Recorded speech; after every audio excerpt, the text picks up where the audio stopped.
दोस्तों नमस्कार। मैं राजेश मुजफ्फरपुर सर्रा यूट्यूब चैनल में आप सभी का स्वागत है। अगर आप चैनल पर नए हैं तो चैनल को सब्सक्राइब करें और वीडियो को लाइक करें, शेयर करें, कमेंट करें। आज हम जिनकी बात करने जा रही हैं दलित स्वतंत्रता सेनानी झलकारी बाई की। तो चलिए जानते हैं कि झलकारी बाई कौन थी। आज के दलित व पिछड़े शूद्र वर्ण कहे जाने वाले लोग इस देश के मूल निवासी व शासक रहे हैं। ये मूल निवासी इस देश को बहुत प्यार करते हैं, बहुत देशभक्त हैं। इन मूल निवासी लोगों में से किसी ने कभी गद्दारी की ऐसा कोई इतिहास नहीं है। इनका गौरवशाली इतिहास रहा है। इनका शासनकाल स्वर्ण काल कहलाता है। पुष्यमित्र शुंग नामक ब्राह्मण सेनापति ने मौर्य सम्राट बृहदर्य की हत्या करके शासन पर कब्जा कर लिया और देश में मनुवाद लागू कर दिया। तब से ही देश कमजोर होता चला गया। इससे देश विदेशियों का गुलाम हो गया और हजारों साल गुलाम रहा। ब्राह्मणवादी व्यवस्था में इन लोगों ने केवल अपने सुख समृद्धि की कामना की, छल कपट से शासन पर कब्जा करने का काम किया।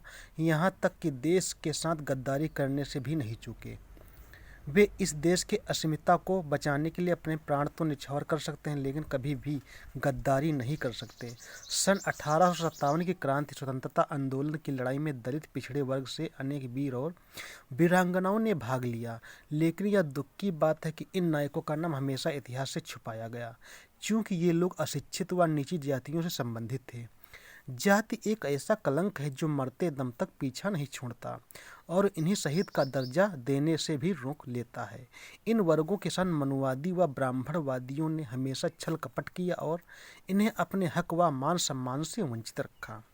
दलित व पिछड़े वर्ग के स्वतंत्रता सेनानियों में एक नाम झलकारी बाई का आता है। वीरांगना झलकारी बाई का जन्म झांसी के निकट भोजला नामक गांव में 22 नवंबर 1830 को एक साधारण कोली परिवार में हुआ था। इनके पिता का नाम सदोबा था। एक साधारण दलित परिवार में जन्म लेने के कारण झलकारी बाई को कोई शिक्षा नहीं मिली, किंतु इनमें बचपन से ही वीरता व साहस विद्यमान था।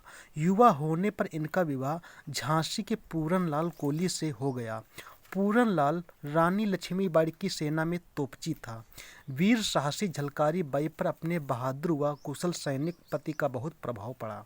झलकारी बाई में एक कुशल सैनिक बनने की तीव्र इच्छा पैदा हुई। उन्होंने धीरे धीरे घुड़सवारी करना, तीर तलवार चलाना, भाला बर्छी चलाना आदि सैन्य विद्याएं सीख ली और वे युद्ध कला में प्रवीण एक सैनिक बन गईं। यह खबर रानी लक्ष्मीबाई तक भी पहुंची। एक दो बार वे अपने पति के साथ राजमहल गईं। वहां उनकी रानी से मुलाकात हुई। रानी झलकारी बाई के व्यक्तित्व व उसकी युद्ध कला की जानकारी से बहुत प्रभावित हुई। दूसरी झलकारी बाई की शक्ल रानी झांसी से बहुत मिलती थी। यह सब देखकर रानी ने झलकारी बाई को महिला सेना में ले लिया। कुछ समय बाद उन्हें महिला सेना का सेनापति नियुक्त कर दिया। राजा गंगाधर राव और रानी लक्ष्मीबाई को पुत्र नहीं था, अतः उन्होंने दामोदर राव को दत्तक पुत्र के रूप में गोद में ले लिया। कुछ समय बाद ही राजा गंगाधर राव का देहांत हो गया। इस समय दामोदर राव बालक ही था। लॉर्ड डलहौजी ने दत्तक पुत्र को राज्य का उत्तराधिकारी मानने से इनकार कर दिया। इससे रानी झांसी और ईस्ट इंडिया कंपनी के संबंध खराब हो गए। रानी झांसी ने सन 1857 की क्रांति में भाग लिया। लॉर्ड डलहौजी ने 23 मार्च 1858 को ईस्ट इंडिया कंपनी की सेना द्वारा आक्रमण करा दिया। सेना की इस टुकड़ी का नेतृत्व कैप्टन सर ह्यू रोज कर रहे थे। रानी झांसी वीर थी, युद्ध कला में प्रवीण थी। उसने अंग्रेजों की सेना से लड़ाई में मोर्चा संभाला।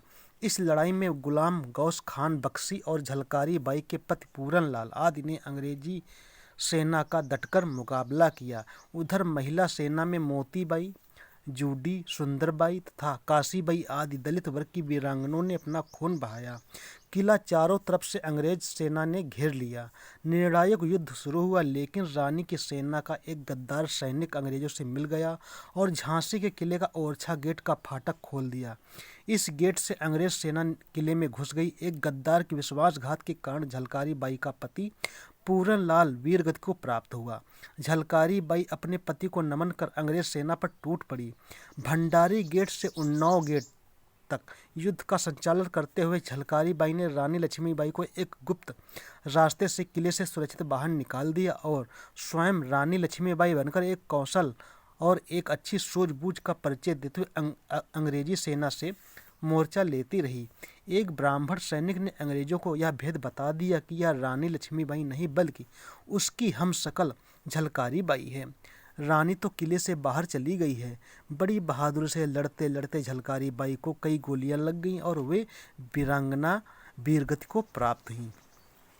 झलकारी बाई की देशभक्ति और शहादत को दबा दिया गया, जबकि रानी लक्ष्मीबाई का चारों ओर गुणगान हुआ और इतिहास में उनका नाम दर्ज हो गया। भले ही देश के इतिहासकारों ने वीरांगना झलकारी बाई के साथ पक्षपात किया हो, उनकी शहादत को कोई जगह नहीं दी और उनके बलिदान को रेखांकित ना किया हो, लेकिन एक दिन सत्य को सामने आना ही था। झलकारी बाई को इतनी अधिक लोक मान्यता मिली कि उनकी शहादत बहुत दिनों तक छिपी ना रह सकी। झांसी के लोक इतिहासकारों, कवियों और लेखकों ने वीरांगना झलकारी बाई के स्वतंत्रता संग्राम में दिए योगदान को स्वीकारा तथा उनका गुणगान भी जनता में पहुंचाया। वीरांगना झलकारी बाई को अपनी मातृभूमि की रक्षा के लिए किए बलिदान को इतिहास में सदैव याद किया जाएगा। वीरांगना झलकारी बाई जी को उनके शहादत दिवस पर कोटि कोटि नमन। आज के साथ इतना ही। अगली वीडियो में हम फिर मिलेंगे। तब तक के लिए नमस्कार।